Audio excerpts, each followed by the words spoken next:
passo foi dado, que era a indignação, né? O pessoal falava, não, isso tem que mudar, gente, não dá para tratar as pessoas dessa forma, né? O segundo é a capacidade de mobilização civil que aconteceu, que são os movimentos sociais. Movimento de saúde aqui na Zona Leste, movimento de saúde que aconteceu na cidade toda, a própria Constituição, né?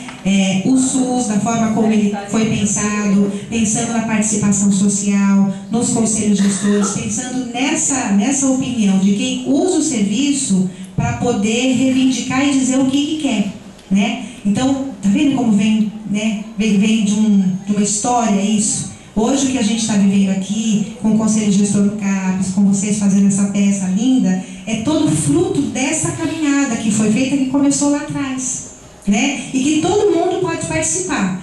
Os profissionais, gerentes, os funcionários, principalmente os pacientes, porque o tratamento é para vocês, então vocês é que tem que dizer como é que vocês querem, né? Vamos lá? Aí, o país está no meio do processo, buscando fortalecer suas políticas públicas, né? Como afirmou o Paulo Amarante, que é um psiquiatra do Rio de Janeiro. Vê o que ele fala? Cadê? Não vai contar? Então, a reforma psiquiátrica propõe implementar em âmbito municipal e no contexto do SUS uma rede de serviços substitutivos ao hospital psiquiátrico. Então, ao invés de ter um lugar onde se internam as pessoas, a ideia é que as pessoas possam fazer os tratamentos seus no local onde eles moram, né, espalhados por toda a cidade, né, nos programas então municipais de saúde, nas ações de saúde mental, na atenção básica, nos CAPs, nos serviços de urgência, nas unidades de psiquiatria e no hospital geral. Então, tá vendo como muda? Se antes tinha um local só, onde todas as pessoas com transtornos mentais iam ficavam isolados, a ideia agora é todo mundo tem o mesmo direito, tendo transtorno mental ou não, de usar o serviço público de saúde, de fazer o seu tratamento na unidade básica, de ir no CAPS. Se passar mal, vai na emergência no hospital geral, né? Melhorou? Volta para casa. Melhorou? Vai para o CAPS. Melhorou? Vai para a UBS. Ou seja, a ideia é que a pessoa possa de fato ter acesso, né, usar o seu direito de cidadão, de usar o serviço de saúde público, também para os transtornos mentais. Não é diferente quem tem diabetes, não é? Quem tem pressão alta, não vai no posto pegar insulina, né? Quem tem hipertensão não vai lá pegar como é que fala lá, o remedinho? Nem sei, né? Vai lá pegar. Então, mesma coisa, não é uma doença diferente de outra, né? Que tem que ficar isolado, né? Então, tem que usar sim, aproveitar aquilo que vamos dizer, o poder público disponibiliza de tratamento, né? Na rede, na sociedade. É tratar junto, não é segregado, né? Vamos lá?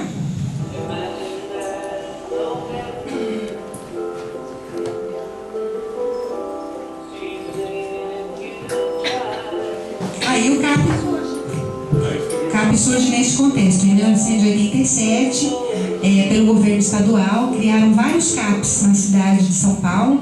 Eram 13 CAPs esparramados pela cidade, Zona Sul, Norte, Leste, Oeste, que eram locais públicos, com equipes, uma equipe bem cheia, né, com vários profissionais, multiprofissionais, que faziam esse atendimento à saúde mental, né? Isso foi na década de 80.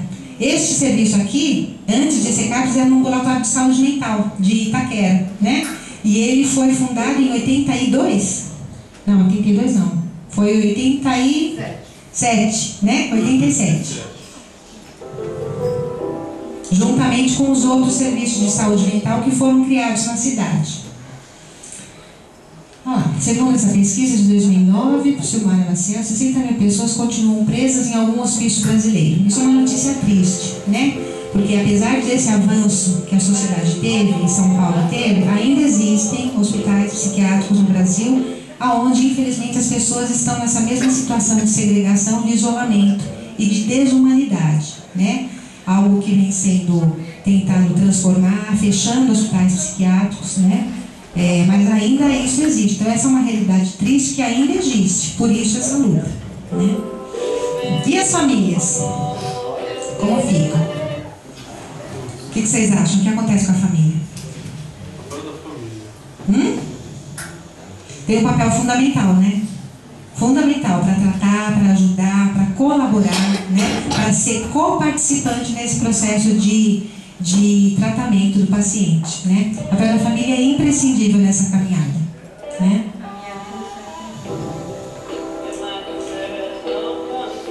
Ah lá, os serviços que existem hoje, será que são suficientes? O que vocês acham? Falta? Não. Tem que ter um monte, né? Tem que ter rede, né? Uma rede mais gorda, né? Com mais profissionais, né? Medicação disponível, né? Então, ainda não está do jeito que a gente quer, né? Mas a gente tem que caminhar com as políticas públicas, exigindo mais serviços, serviços de melhor qualidade e muito mais, né?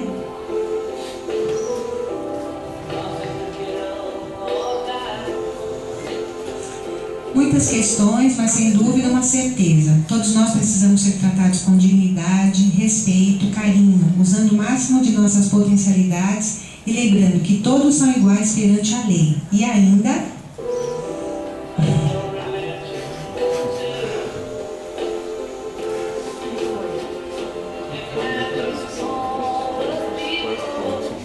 como diz o Caetano, né? De pé ninguém é normal, né? Ao menos então tentemos ser felizes, né?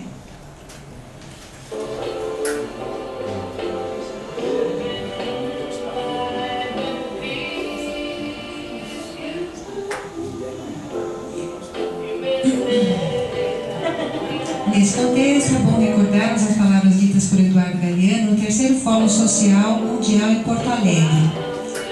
Uma fala muito bonita. A utopia está lá no horizonte.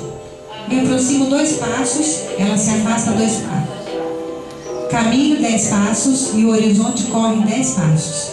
Por mais que eu caminhe, jamais alcançarei. Para que serve a utopia? Serve para isso, para que eu não deixe de caminhar. Né?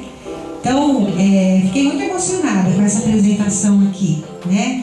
Porque dá pra gente ver concretamente o fruto dessa caminhada, né? As pessoas usando seu potencial criativo, dramatizando, falando da sua história, participando, toda a produção que foi feita aqui, assim, eu fiquei muito emocionada, muito feliz de ver isso, porque essa é a ideia, né? De usar o potencial criativo, não limitar a vida a um tratamento, né? A vida é muito mais rica, a vida tem muitas possibilidades e cada um tem essas possibilidades todas e precisa então explorar.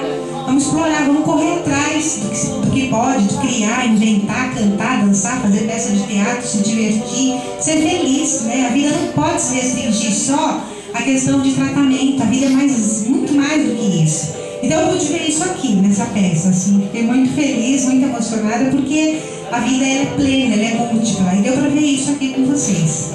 Então fiquei muito feliz, né? Feliz de ter sido convidada, feliz de ver isso aqui e ver que assim, o nosso trabalho continua acontecendo.